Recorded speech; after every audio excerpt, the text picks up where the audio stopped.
Lección 2. ¿Por qué enseñar especialización financiera?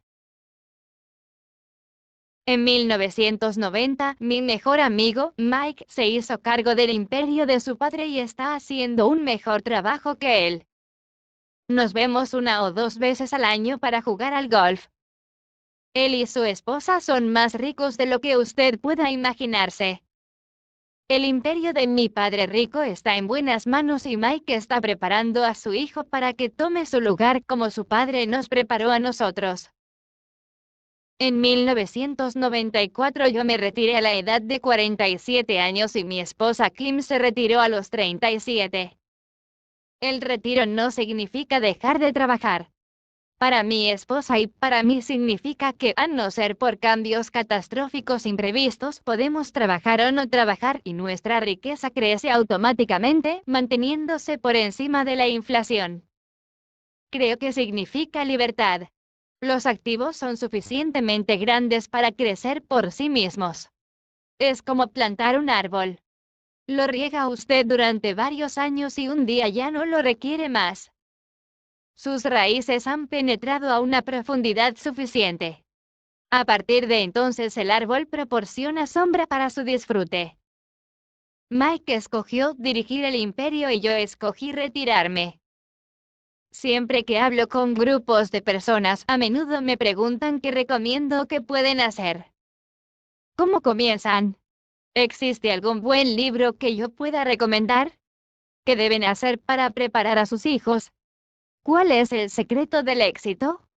¿Cómo gané mis millones? Siempre me hacen recordar un artículo que recibí una vez y que sigue a continuación.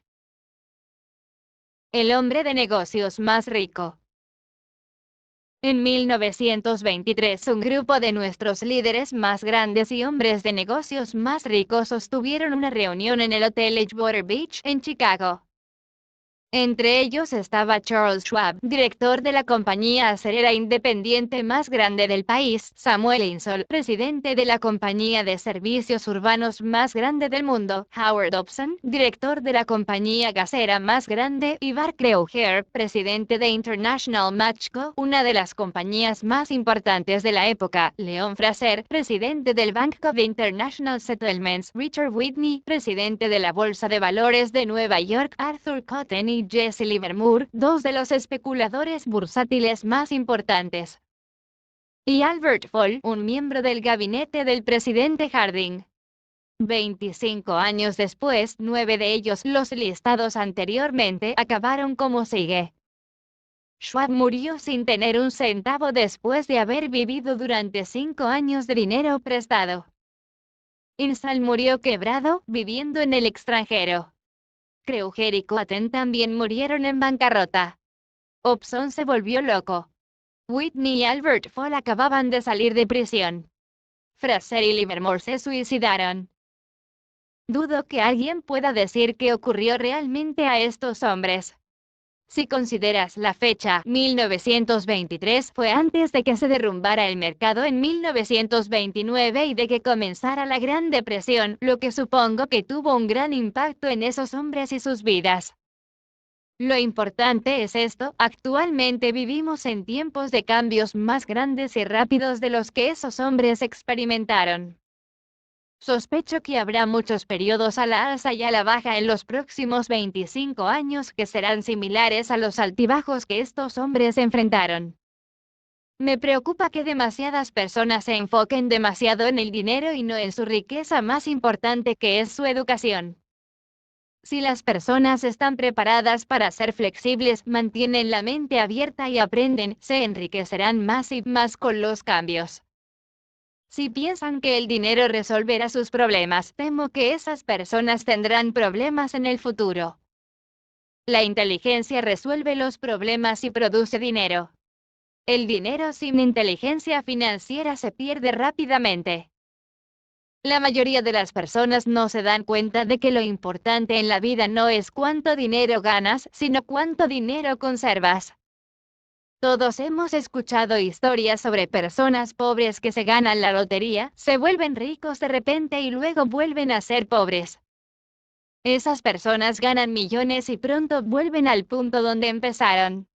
O bien historias sobre atletas profesionales que a la edad de 24 años están ganando millones de dólares al año y que duermen debajo de un puente cuando tienen 34.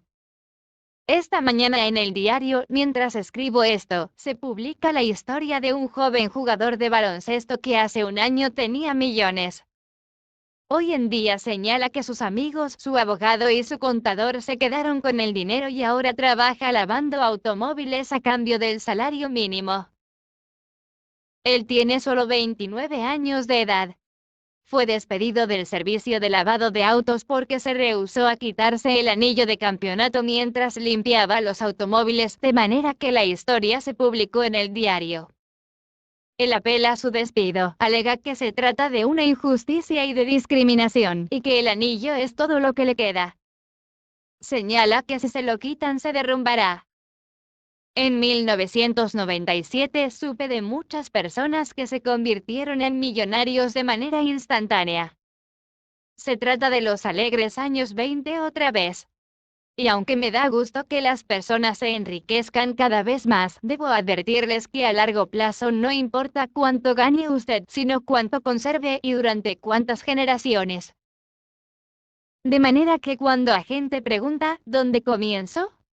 O, dígame cómo volverme rico rápidamente, a menudo se sienten muy desilusionados con mi respuesta. Simplemente les digo lo que mi padre rico me respondió cuando era un niño pequeño: si quieres ser rico, necesitas saber de finanzas. Si va usted a construir el edificio Empire State, lo primero que necesita hacer es cavar un agujero muy profundo y colar cimientos fuertes. Si va usted a construir una casa en los suburbios, todo lo que necesita es colar una losa de concreto de 6 pulgadas de espesor. La mayoría de la gente, en su camino a la riqueza, trata de construir un Empire State sobre una losa de concreto de 6 pulgadas. Nuestro sistema escolar, que fue creado en la era agraria, todavía cree en casas sin cimientos. Todavía se usan los pisos de tierra. De manera que los chicos se gradúan de la escuela prácticamente sin cimientos financieros. Un día, con insomnio y cubiertos de deudas en los suburbios viviendo el sueño americano, deciden que la respuesta a sus problemas financieros consiste en encontrar la manera de hacerse ricos rápidamente. Comienza la construcción del rascacielos. Se eleva rápidamente y pronto, en vez del Empire State, tenemos la torre inclinada de los suburbios. Las noches en vela regresan. En lo que se refiere a Mike y a mí durante nuestra edad adulta, ambas elecciones fueron posibles porque nos enseñaron a cimentar una base financiera fuerte cuando éramos tan solo unos niños. Ahora bien, la contabilidad es posiblemente la materia más aburrida del mundo. También puede ser una de las más desconcertantes. Pero si quieres ser rico a largo plazo, puede ser la materia más importante. La pregunta es cómo toma usted una materia aburrida y desconcertante y se la enseña a los niños. La respuesta consiste en hacerla más sencilla. Enséñela al principio por medio de imágenes. Mi padre rico cimentó una base financiera sólida para Mike y para mí. Desde que éramos niños creó una manera sencilla de enseñarnos. Durante años solo dibujó ilustraciones y usó palabras. Mike y yo comprendimos los dibujos sencillos, la jerga, el movimiento del dinero, y más tarde, mi padre rico comenzó a añadir números. Actualmente Mike ha avanzado hasta dominar análisis contables más complejos y sofisticados debido a que ha tenido que hacerlo. Él tiene un imperio de varios miles de millones de dólares que dirigir. Yo no soy tan sofisticado porque mi imperio es más pequeño, y sin embargo, procedemos de los mismos cimientos. En las siguientes páginas le ofrezco los mismos dibujos sencillos que el padre de Mike creó para nosotros. Aunque son sencillos, esos dibujos le ayudaron a guiar a 2 niños pequeños a construir grandes cantidades de riqueza sobre cimientos sólidos y profundos. Regla número 1. Usted debe saber la diferencia entre un activo y un pasivo, y debe adquirir activos. Si desea ser rico, eso es todo lo que necesita saber. Se trata de la regla número 1. Es la única regla verdadera. Esto puede sonar sencillo hasta el absurdo, pero la mayoría de las personas no tienen idea de cuán profunda es esta regla. La mayoría tiene problemas financieros porque no conoce la diferencia entre un activo y un pasivo. Los ricos adquieren activos. Los pobres y la clase media adquieren pasivos, pero ellos creen que son activos. Cuando mi padre rico nos explicó esto a Mike y a mí, pensamos que estaba bromeando. Éramos casi adolescentes en espera del secreto para volvernos ricos y esa era su respuesta. Era tan sencilla que tuvimos que detenernos durante mucho tiempo para pensar en ella. ¿Qué es un activo?, preguntó Mike. No te preocupes por eso en este momento, respondió mi padre rico. Solo asimila la idea.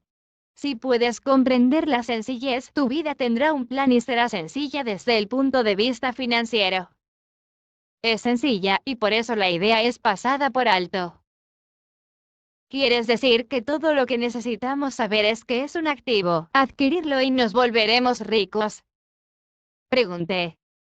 Mi padre rico asintió con la cabeza. Así es de sencillo. Si es así de sencillo, ¿por qué no es rico todo el mundo?, pregunté. Mi padre rico sonrió porque la gente no sabe la diferencia entre un activo y un pasivo. Recuerdo haberle preguntado, ¿cómo pueden ser tan tontos los adultos? Si es tan sencillo, si es tan importante, ¿por qué no querría saberlo todo mundo? Mi padre rico se tardó solo unos cuantos minutos en explicar qué son los activos y qué son los pasivos. Como adulto, yo tengo dificultades para explicárselo a otros adultos. ¿Por qué? Porque los adultos son más listos. En la mayoría de los casos, la sencillez de la idea escapa a la mayoría de los adultos porque han sido educados de manera diferente. Han sido educados por otros profesionistas educados como banqueros, contadores, agentes inmobiliarios, planificadores de finanzas, etc. La dificultad proviene de pedir a los adultos que desaprendan o que se conviertan en niños nuevamente. Un adulto inteligente a menudo siente que prestar atención a definiciones simples es rebajarse. Mi padre rico creía en el principio que él llamaba que es keep it simple stupid, manténlo sencillo, estúpido, de manera que lo expresó con sencillez para dos niños pequeños y eso le permitió crear los sólidos cimientos financieros. ¿Qué es lo que provoca la confusión? ¿O cómo es posible que algo tan simple pueda ser malentendido? ¿Por qué compraría alguien un activo que es en realidad un pasivo? La respuesta se encuentra en la educación básica. Nos enfocamos en la palabra educación y no en educación financiera. Lo que define algo como activo o como pasivo no son las palabras. De hecho, si desea usted terminar verdaderamente confundido, busque las palabras activo y pasivo en el diccionario. Sé que la definición puede sonar bien para un contador capacitado, pero para la persona promedio no tiene sentido. Sin embargo, nosotros los adultos a menudo somos demasiado orgullosos como para admitir que algo carece de sentido. Cuando éramos niños, mi padre rico dijo, lo que define a un activo no son las palabras sino los números.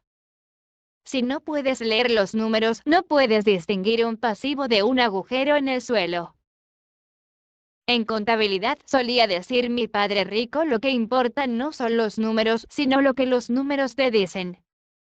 Es como las palabras. Lo importante no son las palabras, sino la historia que las palabras te cuentan. Muchas personas leen, pero no comprenden mucho. A eso se le llama lectura de comprensión. Y todos tenemos diferentes capacidades en lo que se refiere a la lectura de comprensión. Por ejemplo, recientemente compré un nuevo reproductor de videos. Venía con un instructivo que explicaba la manera de programar el reproductor de videos. Todo lo que yo quería hacer era grabar mi programa de televisión favorito el viernes por la noche. Casi me volví loco al tratar de leer el manual. Nada en el mundo es más complejo para mí que aprender a programar mi reproductor de videos. Podía leer las palabras, pero no comprendía nada.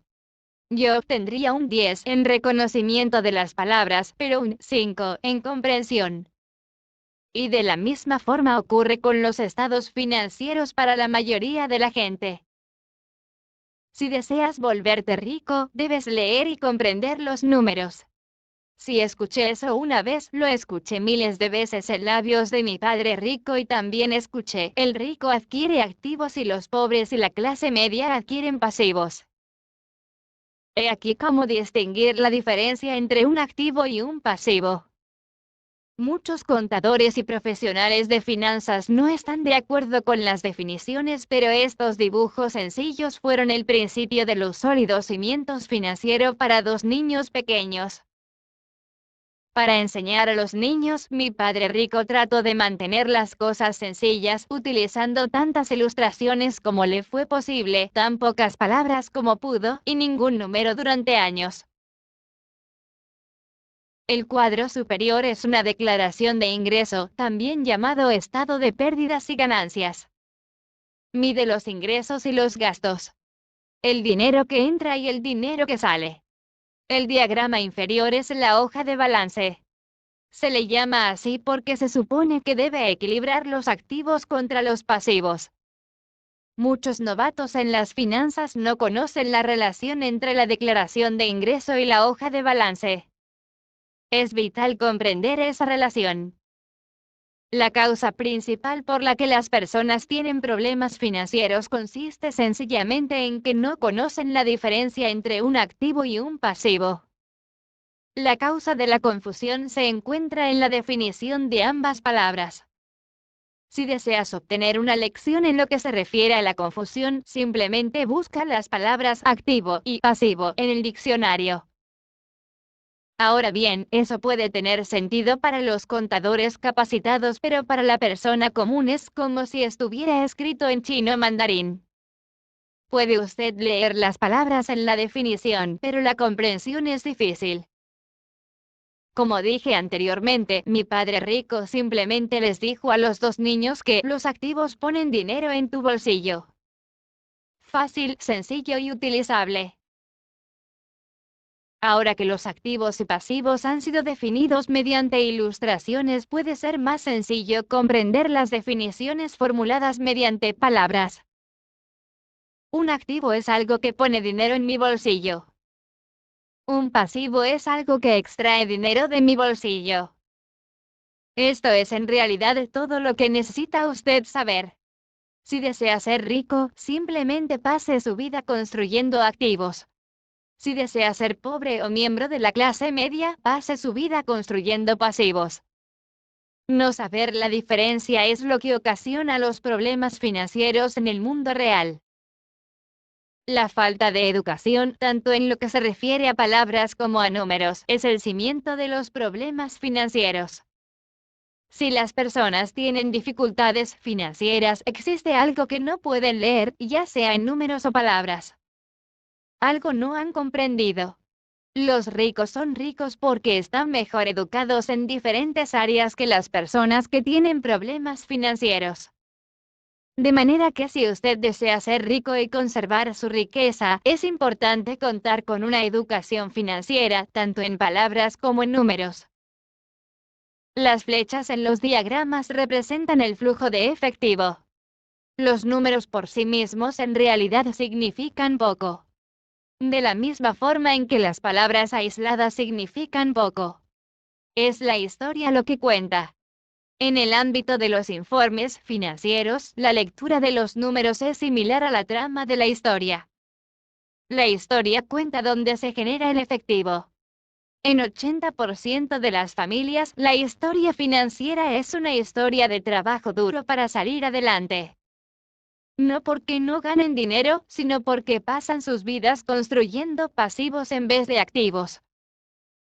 Por ejemplo, este es el flujo de efectivo de una persona pobre o de un joven que todavía vive en casa de sus padres.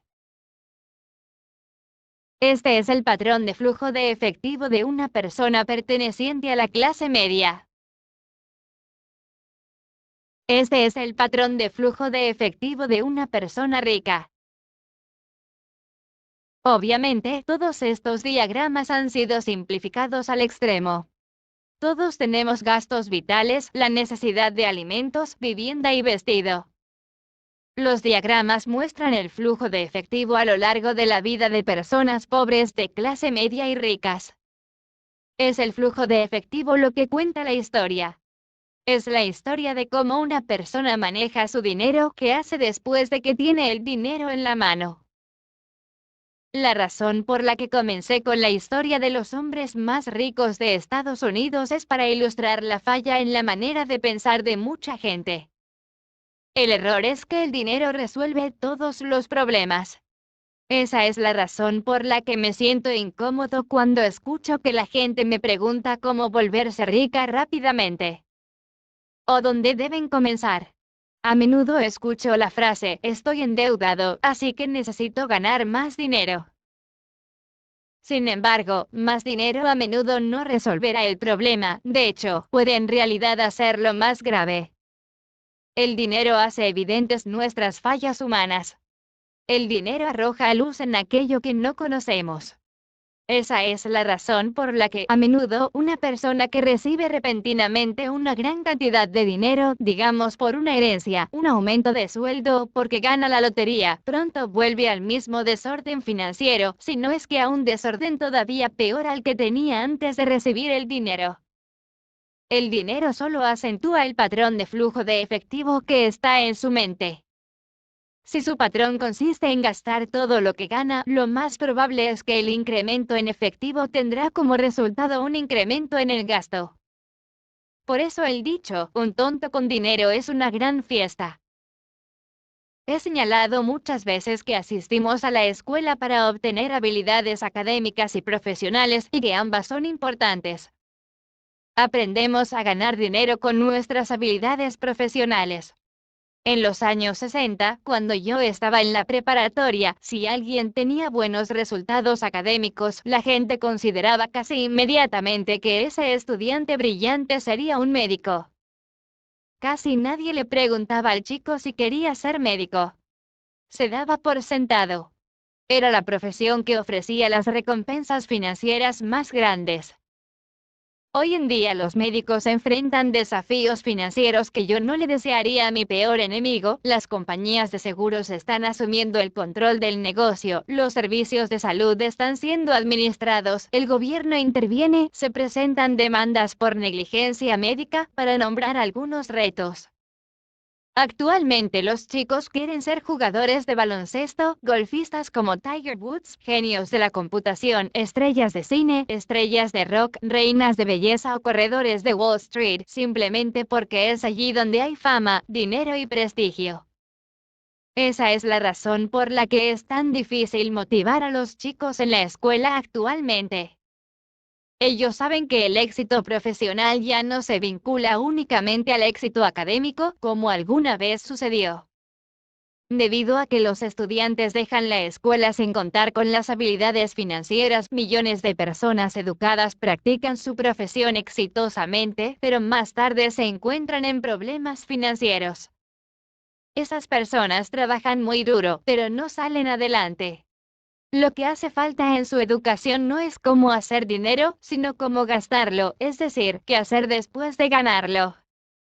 A eso se le llama aptitud financiera, qué hacer con el dinero una vez que usted lo ha ganado, cómo evitar que los demás se lo quiten, cuánto tiempo conservarlo, y qué tan duro trabaja ese dinero para usted.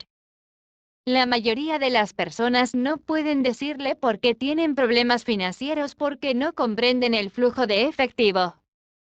Una persona puede tener una gran educación, ser exitoso desde el punto de vista profesional, pero carecer de educación financiera. Esas personas a menudo trabajan más duro de lo que necesitan porque aprendieron cómo trabajar duro, pero no aprendieron la manera de hacer que el dinero trabaje para ellos. La historia de cómo el perseguir el sueño financiero se convierte en una pesadilla financiera. La imagen en movimiento de las personas que trabajan duro tiene un patrón. Una pareja recién casada, feliz y bien educada, comienza su vida en común en uno de los dos estrechos apartamentos que alquilaban. Inmediatamente se dan cuenta de que están ahorrando dinero porque dos personas pueden vivir con tan poco como una. El problema es que el apartamento es estrecho. Deciden ahorrar dinero para comprar la casa de sus sueños con el fin de tener hijos. Ahora tienen dos ingresos y comienzan a centrarse en sus carreras. Los ingresos comienzan a incrementarse. Conforme sus ingresos suben, sus gastos también suben. El gasto número uno para la mayoría de la gente consiste en los impuestos. Muchas personas piensan que es el impuesto sobre la renta, pero para la mayoría de los estadounidenses el impuesto más alto es el seguro social. Como empleado, pareciera como si el impuesto al seguro social combinado con el impuesto para servicios de salud Medicare fuera de aproximadamente 7.5%, pero en realidad es de 15% debido a que el patrón debe aportar la misma cantidad al seguro social. Se trata esencialmente de dinero que el empleador no puede pagarle a usted. Además, usted aún debe pagar impuestos sobre la renta por las cantidades deducidas de sus salarios para el impuesto al seguro social, ingreso que usted nunca recibió porque se fue directamente al seguro social por medio de la retención. Entonces esos pasivos se incrementan.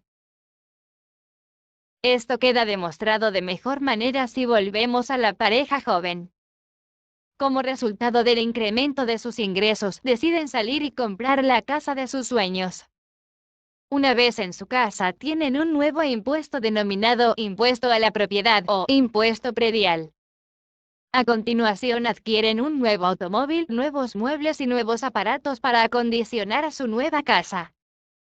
De repente despiertan y descubren que la columna de pasivos está colmada con la deuda de la hipoteca y las tarjetas de crédito. Ahora están atrapados en la carrera de la rata. Tienen un hijo. Trabajan más duro. El proceso se repite. Más dinero e impuestos más altos porque suben de categoría impositiva. Les llega una tarjeta de crédito por correo. La utilizan. La saturan. La compañía acreedora les llama y les dice que su mayor activo es su casa, cuyo valor se ha apreciado. La compañía ofrece un préstamo de consolidación de deuda porque su crédito es muy bueno y les dice que la cosa más inteligente que pueden hacer es deshacerse de la deuda al consumo con tasa de interés alta al pagar su tarjeta de crédito. Además, el interés sobre su casa es deducible de impuestos. La pareja acepta y liquida la deuda de sus tarjetas de crédito. Respiran con alivio. Sus tarjetas de crédito están pagadas. Ahora tienen su crédito al consumo añadido a su hipoteca. Sus pagos disminuyen porque han extendido la deuda por 30 años. Es lo más inteligente que pueden hacer. El vecino los llama para invitarlos a ir de compras. Se trata del remate por el Día de los Veteranos. Es una oportunidad para ahorrar algo de dinero. Se dicen, no compraremos nada, solo iremos a ver. Pero solo en caso de que encuentren algo, llevan su tarjeta de crédito en la cartera.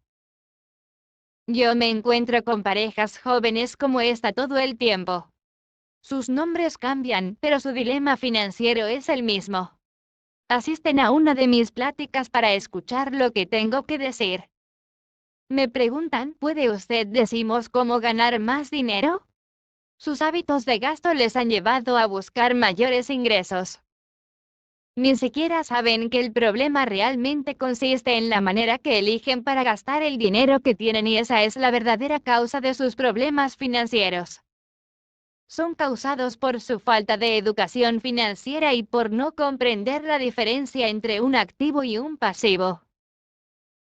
Ganar más dinero rara vez resuelve los problemas de dinero de una persona. La inteligencia los resuelve. Hay un dicho que repite un amigo mío una y otra vez a personas endeudadas. Si descubres que estás en el hoyo, deja de cavar. Cuando era niño, mi padre a menudo nos decía que los japoneses conocían tres poderes: el poder de la espada, de la joya y del espejo. La espada simboliza el poder de las armas. Estados Unidos ha gastado billones de dólares en armas y, debido a eso, cuenta con el poderío militar más grande del mundo. La joya representa el poder del dinero. Existe algo de verdad en el dicho: recuerda la regla de oro, quien tiene el oro hace las reglas. El espejo simboliza el poder del conocimiento de uno mismo.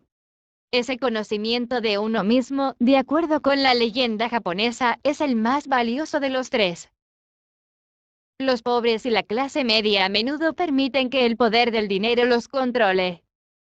Simplemente al levantarse y trabajar más duro, dejan de preguntarse si lo que hacen tiene sentido, y el tiro les sale por la culata cada mañana.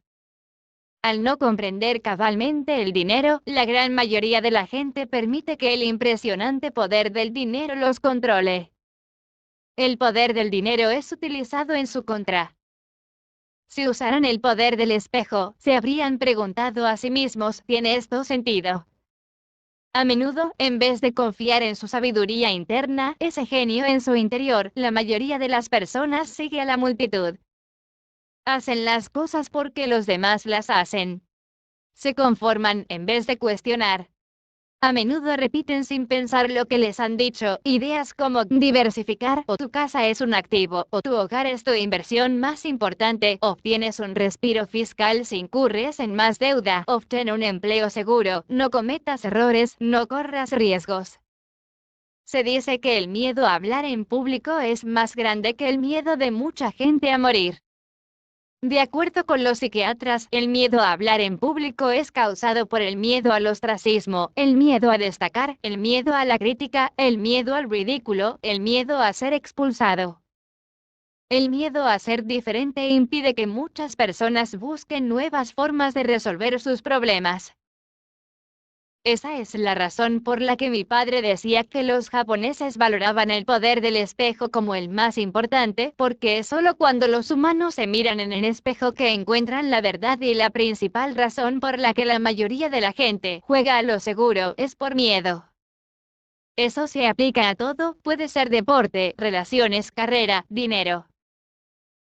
Es el mismo miedo, el miedo al ostracismo, lo que ocasiona que la gente se conforme y no ponga en duda opiniones comúnmente aceptadas o tendencias populares. Tu casa es un activo. Obtén un préstamo de consolidación y sal de deudas.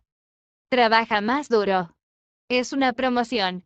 Algún día seré vicepresidente. Ahorra dinero. Cuando obtenga un aumento voy a construir una casa más grande. Los fondos mutualistas son seguros.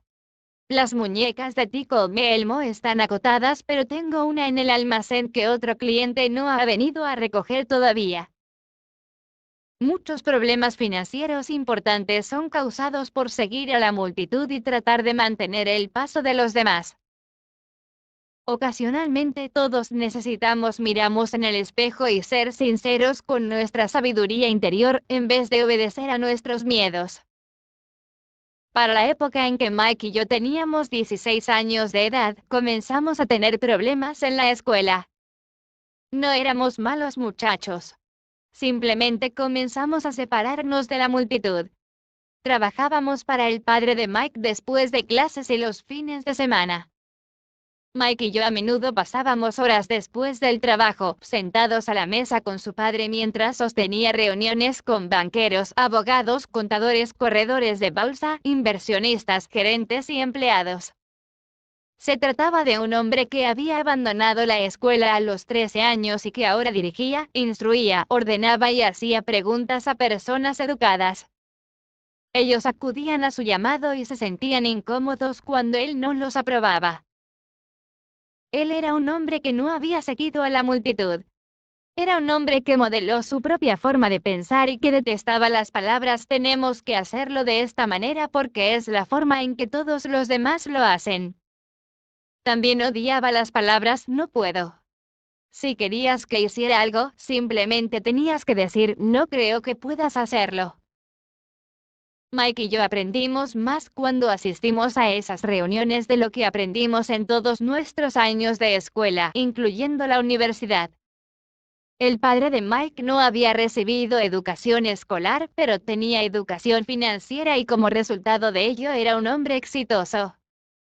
Solía decimos una y otra vez, una persona inteligente contrata personas más inteligentes que ella. De manera que Mike y yo tuvimos el beneficio de pasar horas escuchando a personas inteligentes y en el proceso, aprendemos de ellas. Por eso, tanto Mike como yo no podíamos simplemente aceptar el dogma estándar que nuestros maestros predicaban. Y eso causó los problemas. Cada vez que un maestro decía, si ustedes no obtienen buenas calificaciones, no les irá bien en el mundo real, Mike y yo levantábamos nuestras cejas. Cuando nos pedían que siguiéramos procedimientos establecidos y no apartarnos de las reglas, nos dimos cuenta de cómo este proceso escolar en realidad desalienta la creatividad. Comenzamos a comprender por qué nuestro padre rico nos dijo que las escuelas habían sido planeadas para producir buenos empleados en vez de buenos empleadores. Ocasionalmente Mike o yo le preguntábamos a nuestros maestros de qué manera era aplicable lo que estudiábamos o bien preguntábamos por qué nunca estudiábamos el dinero y la manera en que funciona. A esta última pregunta a menudo obteníamos la respuesta de que el dinero no era importante, de que si lográbamos la excelencia en nuestra educación, el dinero vendría por sí mismo. Mientras más conocíamos acerca del poder del dinero, mayor era la distancia que nos separaba de nuestros profesores y compañeros de clase. Mi padre educado nunca me presionó acerca de las calificaciones. A menudo me preguntaba por qué. Sin embargo, sí comenzamos a discutir sobre dinero. Para la época en que yo tenía 16 años de edad, es probable que tuviera mejores conocimientos sobre el dinero que mi madre o mi padre. Podía llevar libros contables, escuchaba a contadores especializados en impuestos, abogados corporativos, banqueros, corredores de bienes raíces, inversionistas, etc. Mi padre hablaba con maestros. Un día, mi padre me estaba explicando por qué nuestra casa era nuestra inversión más importante. Una discusión no muy placentera tuvo lugar entre nosotros cuando le demostré por qué yo consideraba que una casa no era una buena inversión. El siguiente diagrama ilustra la diferencia entre la percepción de mi padre rico y la de mi padre pobre en lo que se refiere a sus casas. Uno de mis padres consideraba que su casa era un activo, y el otro pensaba que era un pasivo.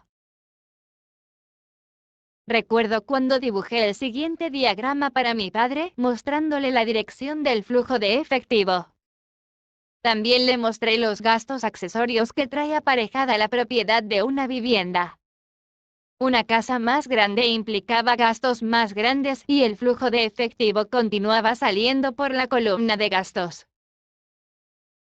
Hoy en día todavía me cuesta trabajar aceptar que una casa no es un activo y sé que para muchas personas constituye un sueño, así como su inversión más importante y ser propietario de su casa es mejor que no ser propietario de nada. Simplemente ofrezco una forma alternativa de considerar este dogma popular. Si mi esposa y yo estuviéramos a punto de comprar una casa más grande e impresionante, nos daríamos cuenta de que no sería un activo sino un pasivo, dado que extraería dinero de nuestro bolsillo. De manera que el siguiente es el argumento que esgrimo. En realidad no espero que la mayoría de las personas estén de acuerdo con él porque pensar en una linda casa es algo emocional. Y en lo que se refiere al dinero, las emociones fuertes tienden a disminuir la inteligencia financiera. Sé por mi experiencia personal que el dinero tiene la manera de dotar a cada decisión de un cariz emocional. En lo que se refiere a casas, señalo que la mayoría de las personas trabajan durante toda su vida para pagar una casa de la que nunca serán dueños.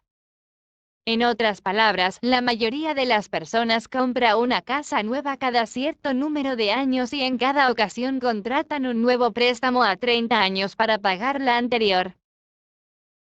Aun cuando las personas reciben una deducción de impuestos por el interés de sus pagos hipotecarios, deben pagar todos los demás gastos con los dólares que quedan después de pagar impuestos. Eso ocurre incluso después de liquidar su hipoteca. Impuestos a la propiedad o prediales. Los padres de mi esposa quedaron impactados cuando el impuesto a la propiedad de su casa llegó a $1,000 por mes. Eso ocurrió después de su retiro, por lo que el incremento afectó su presupuesto de jubilación y se vieron obligados a mudarse. El valor de las casas no siempre se incrementa. En 1997 todavía tengo amigos que deben $1 millón por una casa que hoy en día solo podrían vender por $700,000. Las pérdidas más grandes son las relacionadas con las oportunidades no aprovechadas. Si todo su dinero está amarrado a su casa, es posible que usted deba trabajar más duro debido a que su dinero continúa saliendo por la columna de los gastos en vez de agregarse a la columna de los activos, de acuerdo con el clásico patrón de flujo de efectivo de la clase media. Si una pareja joven pusiera más dinero en la columna de activos en una etapa más temprana, sus últimos años serían más fáciles, especialmente cuando se preparan para enviar a sus hijos a la universidad. Sus activos habrían crecido y estarían disponibles para ayudar a cubrir los gastos. Frecuentemente una casa solo funciona como un vehículo para contraer un préstamo hipotecario o para pagar por los gastos crecientes. En resumen, el resultado final de tomar la decisión de ser dueño de una casa es demasiado caro en lugar de comenzar desde temprano un portafolio de inversión, en lo que se refiere al efecto sobre el individuo, en al menos las siguientes 3 maneras. Pérdida de tiempo, durante el cual otros activos hubieran incrementado su valor. Pérdida de capital adicional que hubiera podido ser invertido en vez de pagar los gastos de mantenimiento relacionados directamente con la casa. Pérdida de educación. A menudo las personas consideran su casa, sus ahorros y su plan para el retiro como todo lo que tienen en la columna de activos. Dado que no tienen dinero para invertir, simplemente no invierten.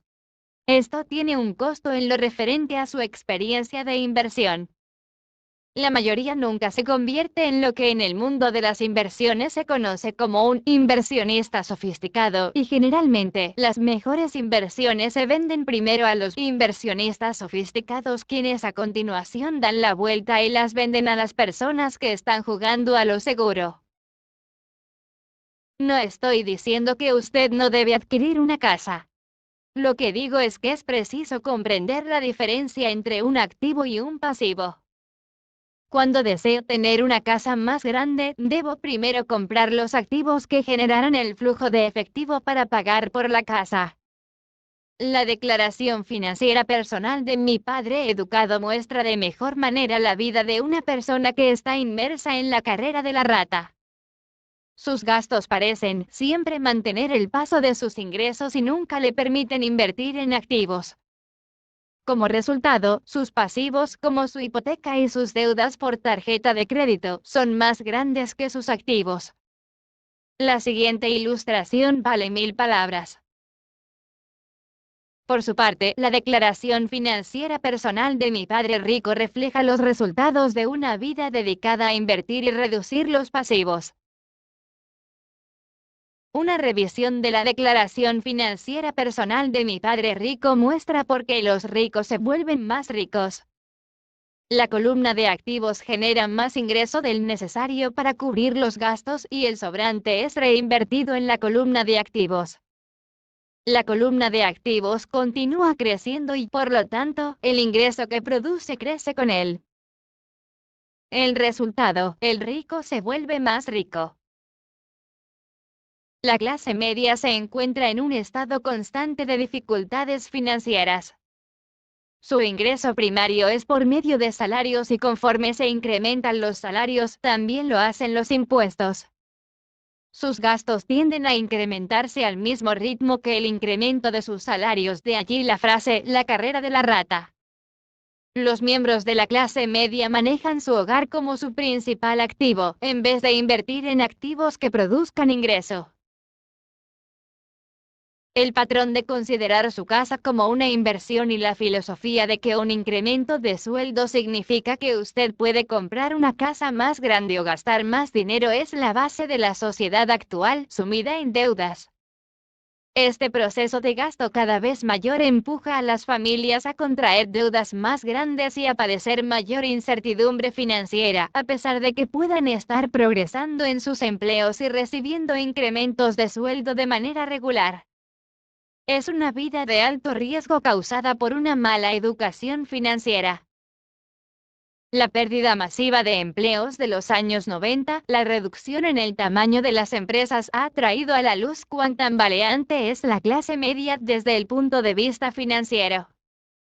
Repentinamente, los planes de pensión de las compañías son reemplazados por los planes denominados 40LK.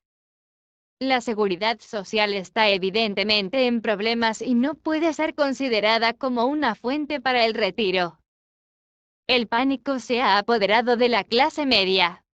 Lo bueno es que actualmente muchas de esas personas han comprendido estos temas y han comenzado a comprar fondos mutualistas. El incremento en la inversión es en gran medida responsable de la enorme corrida que hemos visto en el mercado bursátil. Actualmente existen más y más fondos mutualistas que son creados para satisfacer la demanda de la clase media. Los fondos mutualistas son muy populares debido a que representan seguridad. Los compradores promedio de los fondos mutualistas están demasiado ocupados trabajando para pagar impuestos e hipotecas, ahorrar para pagar la universidad de sus hijos y para liquidar sus tarjetas de crédito. No tienen tiempo para estudiar cómo invertir, de manera que confían en los conocimientos del gerente de un fondo mutualista. Además, debido a que el fondo mutualista incluye muchos tipos diferentes de inversión, consideran que su dinero está más seguro porque está diversificado. Este grupo de miembros educados de la clase media acepta el dogma de la diversificación que es postulado por los corredores de fondos mutualistas y los planificadores financieros. Juega a lo seguro. Evita el riesgo. La verdadera tragedia es que la carencia de educación financiera previa es lo que crea el riesgo que encaran las personas promedio de la clase media. La razón por la que tienen que jugar a lo seguro es debido a que sus posiciones financieras son débiles en el mejor de los casos. Sus hojas de balance no están balanceadas. Están cargados de pasivos sin activos reales que generen ingreso. Generalmente su única fuente de ingresos es su cheque de sueldo. Su subsistencia depende completamente de su empleador. De manera que cuando se presentan las verdaderas oportunidades de la vida en los negocios, estas personas no pueden sacar provecho de la oportunidad. Deben jugar a lo seguro, simplemente porque están trabajando muy duro, sus impuestos están al máximo y están cargados de deudas. Como dije al inicio de este capítulo, la regla más importante consiste en saber la diferencia entre un activo y un pasivo. Una vez que usted comprende la diferencia, debe concentrar sus esfuerzos en solo adquirir activos que generen ingresos. Esa es la mejor manera para comenzar el camino a la riqueza. Siga haciendo eso y su columna de activos continuará creciendo. Enfóquese en mantener bajos los pasivos y los gastos. Esto hará que usted tenga disponible más dinero para continuar agregándolo a la columna de activos. Pronto la base de activos será tan profunda que usted podrá considerar inversiones más especulativas. Inversiones que tienen rendimientos de 100% al infinito. Inversiones que convierten $5,000 en $1,000,000 o más. Inversiones que la clase media considera demasiado arriesgadas. Invertir no es riesgoso. Es la carencia de inteligencia financiera sencilla, comenzando con la educación financiera, lo que ocasiona que el individuo esté en demasiado riesgo. Si usted hace lo que hacen las masas, obtendrá la siguiente imagen. Como empleado, que también es propietario de una casa, sus esfuerzos laborales son en general de la siguiente manera. Usted trabaja para alguien más. La mayoría de las personas al trabajar para obtener un sueldo, están haciendo que el dueño o los accionistas se hagan más ricos. Sus esfuerzos y éxito ayudarán a proporcionar recursos para el éxito y la jubilación del dueño. Usted trabaja para el gobierno.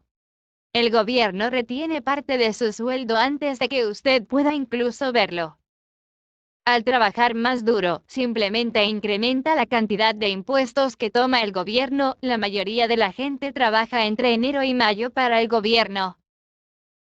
Usted trabaja para el banco. Después de pagar impuestos, su siguiente gasto más importante es generalmente su hipoteca y la tarjeta de crédito. El problema de simplemente trabajar más duro es que cada uno de esos tres niveles obtiene una parte más grande de sus esfuerzos. Usted necesita aprender la manera de lograr que sus esfuerzos le beneficien a usted y a su familia de manera directa. Una vez que haya decidido concentrarse en sus propios negocios, ¿cómo establece sus metas? La mayoría de las personas deben conservar su profesión y depender de su salario para financiar la adquisición de sus activos. Conforme sus activos crecen, ¿cómo pueden medir el nivel de su éxito? Cuando se dan cuenta de que son ricos, de que poseen riqueza. Así como tengo mis propias definiciones de activos y pasivos, tengo mi propia definición de riqueza. De hecho, la tomé prestada de un hombre llamado Buckminster Fuller. Algunos lo consideraban un charlatán y otros lo consideraban un genio. Hace algunos años puso a farfullar a todos los arquitectos debido a que solicitó una patente en 1961 para algo llamado domo geodésico. Sin embargo, en su solicitud, Fuller también mencionó algo sobre la riqueza.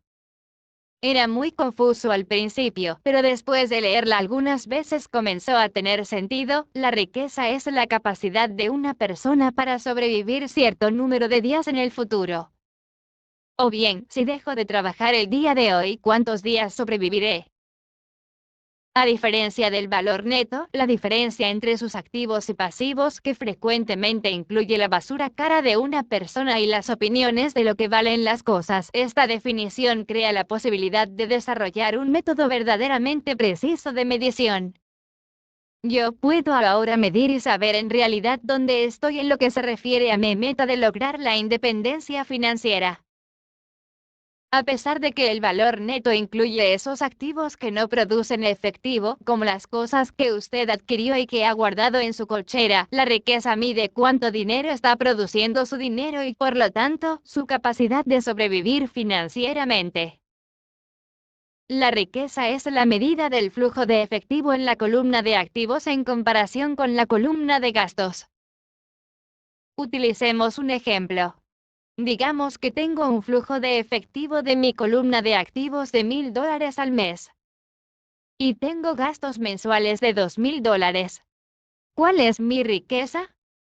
Volvamos a la definición de Buckminster Fuller. Utilizando su definición, ¿cuántos días podría yo sobrevivir? Tomemos un mes de 30 días. De acuerdo con esa definición, tengo suficiente flujo de efectivo para sobrevivir medio mes. Cuando logre un flujo de efectivo de $2000 al mes de mis activos, entonces comenzaré a tener riqueza.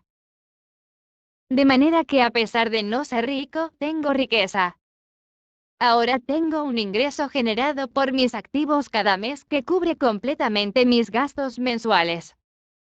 Si deseo incrementar mis gastos, debo primero incrementar el flujo de efectivo de mis activos para mantener este nivel de riqueza. Advierta usted que es en este punto que yo no dependo más de mi sueldo. Me he enfocado y he tenido éxito en construir una columna de activos que me ha hecho independiente desde el punto de vista financiero. Si renuncio a mi empleo el día de hoy, sería capaz de cubrir mis gastos mensuales con el flujo de efectivo de mis activos. Mi siguiente meta sería reinvertir el exceso del flujo de efectivo de mis activos en la columna de activos. Mientras más dinero vaya a esta columna, más crecerá mi columna de activos. Mientras más crezcan mis activos, más crecerá mi flujo de efectivo.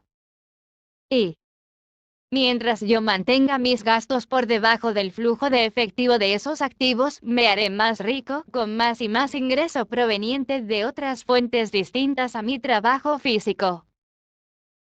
Conforme continúa este proceso de reinversión, estoy en camino de convertirme en rico.